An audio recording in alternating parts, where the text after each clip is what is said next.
ఓం శ్రీ గురుభ్యో నమః. ఓం శ్రీ మహాగణాధిపతియే నమః. అక్టోబర్ నెలలో ద్వాదశ రాశుల యొక్క ఫలితాలు ఏ విధంగా ఉన్నాయో ఒక్కసారి తెలుసుకుందాం. ముందుగా ఏ గ్రహాలు ఏ రాశుల్లో సంచరిస్తున్నాయో ముందుగా తెలుసుకుందాం.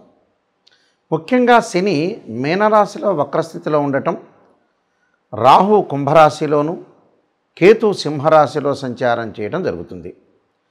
ముఖ్యంగా ప్రధానంగా గురువు అక్టోబర్ మాసంలో 18వ తారీఖు వరకు కూడా మిథున రాశిలో సంచారం చేసి 18వ తారీఖు నుంచి కర్కాటక రాశిలో ప్రవేశం జరుగుతుంది. అంటే అది అతిచారము అంటారు. కర్కాటక రాశిలోకి ప్రవేశించడం అనేది జరుగుతుంది. మిగతా గ్రహాలను మనం చూసుకునేటట్టయితే ముఖ్యంగా కుజుడు బుధుడు తులారాశిలో సంచారం చేయటం, అక్టోబరు ప్రథమార్థంలో శుక్రుడు సింహరాశిలోను, ద్వితీయార్థంలో కన్యారాశిలోను సంచారం చేయటం, రవి ప్రథమార్థంలో కన్యారాశిలోను, అలానే ద్వితీయార్థంలో వచ్చేటప్పటికల్లా అంటే అక్టోబర్ 18వ తారీఖు తర్వాత రవి తులారాశిలో సంచారం చేస్తారు.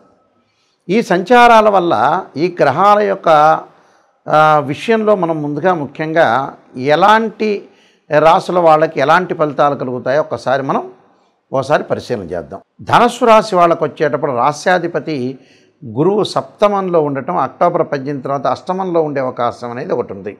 అంటే 18వ తారీఖు నుంచి అష్టమ స్థానంలో ఉండటం వల్ల కొంత పొదుపు పాటించాలి. అంటే 18 వరకు బాగానే ఉంది. ఏ వివాహ ప్రయత్నం చేసినా, ఏ ఉద్యోగ ప్రయత్నం చేసినా, ఏ వ్యాపారం పెట్టదలుచుకున్నా 18th లోపలనే మీరు పెట్టండి. 18 తర్వాత ఏది కూడా పెట్టకుండా కొద్దిగా జాగ్రత్తగా ఉండండి. వాళ్ళ గురువుగారండి 18th లోపల మేము చూస్తామండి, అబ్బాయి అమ్మాయి మెచ్చాడు, తర్వాత మీరు ముందుకు వెళ్ళొచ్చా అనేవాళ్ళు కూడా చాలామంది తర్వాత మీరు ముందుకు వెళ్ళొచ్చు, ఎలాంటి ప్రాబ్లం లేదు ఇక్కడ. అయితే సప్తమ స్థానంలో గురువు అలా రాస్యాధిపతి అయ్యాడు. చతుర్థాధిపతి గురువు సప్తమ స్థానంలో అష్టమ స్థానంలో ఉండటం వల్ల ధనలాభం ఆర్థిక పరంగా పుంజుకునే అవకాశాలు ఎక్కువగా ఉంటాయి. మొండి బాకీలు కూడా వసూలు కావటం, బ్యాంకు లోన్లు వచ్చే అవకాశాలు ఎక్కువగా ఉంటాయి. అలానే ఈ రాశి వాళ్ళకి తృతీయ స్థానం రాహు యొక్క సంచారం వల్ల ధనధాన్య వృద్ధి, విదేశాల్లో మంచి ప్రయత్నాలు, గొప్పవారితో పరిచయాలు, అవార్డులు రివార్డులు సన్మానాలు రావటమే కాకుండా విదేశాల్లో పెట్టుబడులు పెట్టడం, అలానే భారతదేశంలో పెట్టుబడులు భాగస్వామ్య వ్యాపారం అనేది బాగా కలిసి వచ్చే అవకాశాలు ఎక్కువగా ఉంటాయి. అలానే చతుర్థ స్థానంలో శని వక్రస్థితిలో ఉండటం వల్ల వాళ్ళ అధిక లాభాలు, అన్నదమ్ముల మధ్యలో సఖ్యత, అన్నదమ్ముల మధ్యలో కూడా అవినాభావ సంబంధం, అక్కచెల్లెల మధ్యలో కూడా బాండింగ్ బాగా పెరగటమే కాకుండా అనుకూలంగా ఉండే అవకాశాలు ఎక్కువగా ఉంటాయి. వీళ్ళకి అక్టోబర్ మధ్యలో తృతీయ లాభస్థానంలో 3 గ్రహాల సంచారం ఉంది. కుజుడు, రవి, బుధుడు.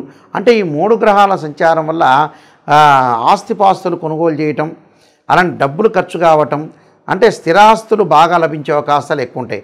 అంటే చరాస్తి పోయి స్థిరాస్తులు అంటే డబ్బులు కన్వర్షన్ అయ్యి ఆస్తిపాస్తులకు వెళ్ళే అవకాశాలు, నూతన వ్యాపారాలు విస్తరణ జరిగే అవకాశాలు, వ్యాపార మార్గంలో అనేక ప్రణాళికలతో అనేక మంది సలహాలతోటి ముందుకు వెళ్ళే అవకాశాలు ఎక్కువగా ఉంటాయి. అలానే కోర్టు సమస్యలు పరిష్కారం కావటం, పిత్రార్జితం కూడా బాగా కలిసి వచ్చే అవకాశాలు బాగా ఎక్కువ ఉంటాయి.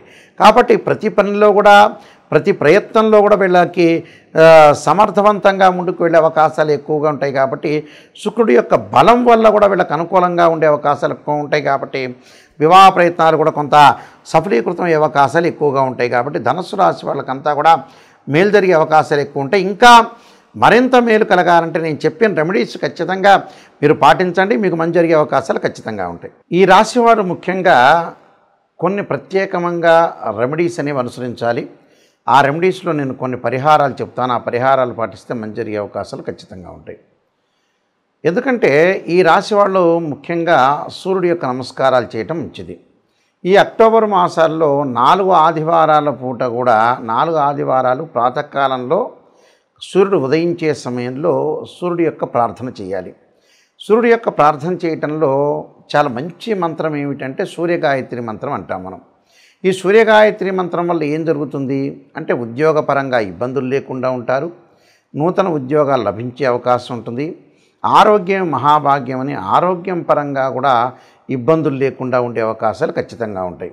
కాబట్టి ఆరోగ్యం కానీ ఉద్యోగం కానీ అనుకూలంగా ఉండాలంటే సూర్య గాయత్రి మంత్రాన్ని సూర్యుడి యొక్క స్తోత్ర పఠనం చేయాలి. సూర్య గాయత్రి మంత్రంలో అతి పవర్ఫుల్ అయిన మంత్రం ఏంటంటే ఆదిత్యాయ విద్మహే సహస్రమూర్తాయ ధీమహి తన్నో భాను ప్రచోదయాత్ అనే మంత్రాన్ని చదవాలి. దాంతోపాటు ఓం ఆదిత్యాయ విద్మహే సహస్ర కిరణాయ ధీమహి తన్నో సూర్య ప్రచోదయాత్ అనే మంత్రాన్ని చదివితే మనకు ఖచ్చితంగా మంచి జరిగే అవకాశాలు ఖచ్చితంగా ఉంటుంది. అలానే మానసికంగా ఆందోళన చెందుతున్న వాళ్ళు, చెవి, ముక్కు, గొంతు, అలానే నిమోనియాతో బాధపడుతున్న వాళ్ళు, లంగ్స్ సంబంధించిన ఎఫెక్ట్స్తో బాధపడుతున్న వాళ్ళు, ఖచ్చితంగా సైనస్ సంబంధించిన ఆరోగ్యపరంగా ఇబ్బందులు కలుగుతున్న వాళ్ళు, మానసికంగా బలం లేని వాళ్ళు, మానసికంగా ఆందోళన చెందుతున్న వాళ్ళు ఖచ్చితంగా ఆరాధన చేయాల్సిన చంద్రగ్రహాన్ని ఆరాధన చేయాలి. చంద్రుని ఎలా ఆరాధన చేయాలి? చంద్రగాయత్రి మంత్రాన్ని చదువుకోవాలి. క్షీరపుత్రాయుధ్య అమృతతత్వాయ ధీమహి తన్నో చంద్ర ప్రచోదయాత్ అనే మంత్రాన్ని చదువుకోవాలి.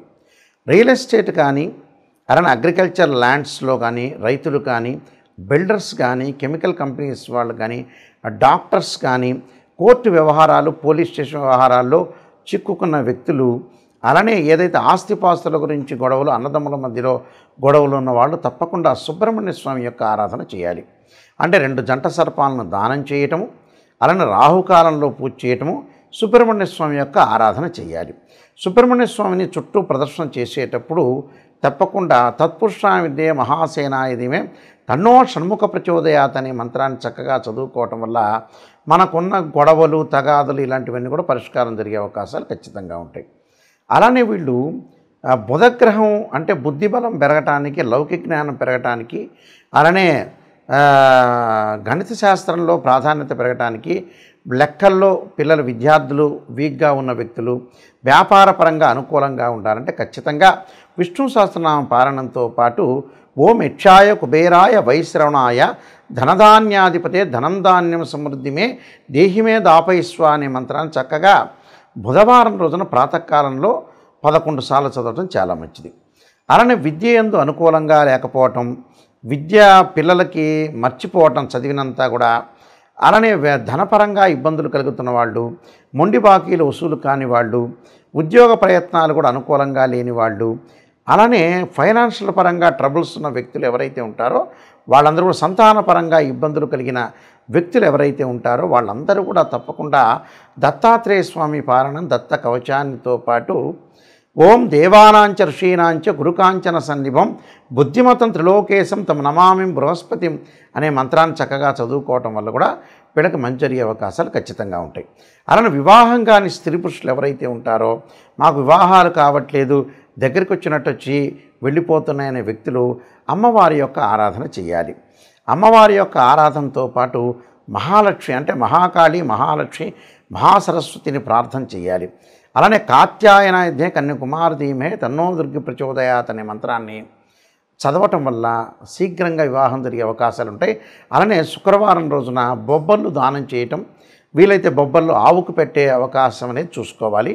అలానే వీలైతే శుక్ర జపం చేయించటం, అలానే అబ్బాయిలు వివాహం కాలేదంటే వరపాశుపతాస్త్ర అంటే కన్యాపాశుపతాస్త్ర రుద్రాభిషేకం, అమ్మాయిలు వచ్చేటప్పటికల్లా అంటే అబ్బాయిలు వచ్చేటప్పటికల్లా ఈ శుక్రుడి గురించి మళ్ళీ రిపీట్గా చెబుతున్నాను చూడండి ఒక్కసారి. శుక్రగ్రహం నుంచి మళ్ళీ చెబుతున్నా. ఎవరైతే అమ్మాయిలకు వివాహం కావట్లేదో, అబ్బాయిలకు వివాహం కాకపోతుంటే వీళ్ళు శుక్రగ్రహం యొక్క అనుకూలత ఉండాలి. శుక్రుడు కళత్రకారకుడు, వివాహకారకుడు, సుఖాన్ని, భోగాన్ని, సౌఖ్యాన్ని ఇచ్చేవాడు శుక్రుడు. ఈ శుక్రగ్రహం వల్ల మరి ఎవరికైతే వివాహం కావట్లేదో అబ్బాయిలు కన్యాపాశుపతాస్త్ర రుద్రాభిషేకం, అమ్మాయిలు వరపాశుపతాస్త్ర రుద్రాభిషేకం చేయటం, శుక్ర జపము, శుక్ర హోమం చేసుకోవటం, భృగుపాశుపతాస్త్ర రుద్రాభిషేకం చేసుకోవటం వల్ల చాలా మంచి జరిగే అవకాశం ఖచ్చితంగా ఉంటుంది. అలానే ఆయు ప్రమాణం తగ్గుతూ ఉండి ఆరోగ్యపరంగా నష్టాలు జరుగుతున్న వ్యక్తులు శని యొక్క ప్రభావం ఉంటుంది కాబట్టి శని యొక్క ఆరాధన చేయాలి. వీలైతే మరి నువ్వుల నూనెతోటి శివుడికి అభిషేకం చేయటం వల్ల ఆయు ప్రమాణం పెరుగుతుందని శాస్త్రంలో చెప్పారు. అలానే విదేశాలకు వెళ్లకుండా, విదేశాలకి ఏదైతే వీళ్ళకి వీసా రాకపోవటం, విదేశాల్లో ఉన్న వ్యక్తులకు కూడా అక్కడ వాళ్ళకి ఏదైతే మంచి వ్యాపారం కానీ, అలానే మంచి జాబ్ కానీ రాకుండా, గ్రీన్ కార్డు కూడా రాకుండా ఉన్న వ్యక్తులు, విదేశాల్లో ఉన్న వ్యక్తులు ఎవరైతే ఉంటారో రాహు యొక్క ఆరాధన చేయాలి. అర్ధకాయ మహావీరం చంద్రాదిత్యమర్ధనం సింహకాగర్భ సంభూతం తమ రాహుం ప్రణమామ్యం అనే మంత్రాన్ని చక్కగా చదువుకోవాలి. అలానే జ్ఞానవృద్ధి లేకుండా, ఎక్కడైనా సరే ఆధ్యాత్మిక చింతన లేకుండా మొండిగా ఉండి కోపాన్ని బాగా ఎక్కువగా తగ్గించుకోలేని వ్యక్తులు, కోప్పడుతుంటే చికాకులు కలిగి అలానే గొడవలు పడుతున్న వ్యక్తులు ఎవరైతే ఉంటారో వాళ్ళు కేతువు యొక్క ఆరాధన చేయాలి. కేతువుకు అధిష్టాన దేవత అయిన గణపతి యొక్క ఆరాధన చేయాలి. గణపతిని గకార స్తోత్రంతో గరికతోటి పూజ చేయటం వల్ల వాళ్ళకి జీవితంలో ఉండే విఘ్నాలన్నీ కూడా తొలగిపోయే అవకాశం ఖచ్చితంగా ఉంటుంది. ఈ రాశి వాళ్ళందరికీ కూడా శ్రీ పరమేశ్వరుడి యొక్క అనుగ్రహాన్ని ఉండాలని ఆశిస్తూ, మీ అందరికి కూడా మంచి జరగాలని ఆశిస్తూ, సర్వే జనా సుఖినో భవంతు.